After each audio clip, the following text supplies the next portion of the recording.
পানিতে এখন পুরো জোয়ার, মানে এত এত পরিমাণ পানি, মানে পানি আপনার ঘাট থেকে কত দূর পর্যন্ত চলে আসছে।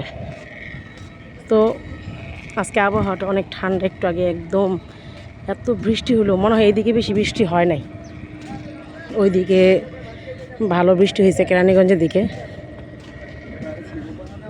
মাশাআল্লাহ ঘাট ঠান্ডা আজকে পুলিশ।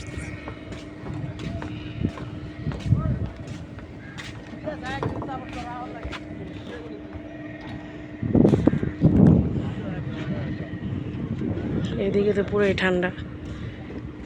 আগে ঘাটে নামতে হলে এই সিঁড়িতে নামতে হইতো, এখন পানি চলে আসছে। যখন এই সিঁড়িগুলো বানাইছে তখন আমি চিন্তা করতেছি এত উঁচু বানাইতেছে কেন, কিন্তু এখন বুঝলাম যে কেন উঁচু বানাইলো। এই যে জোয়ারের পানি যখন চলে আসবে তখন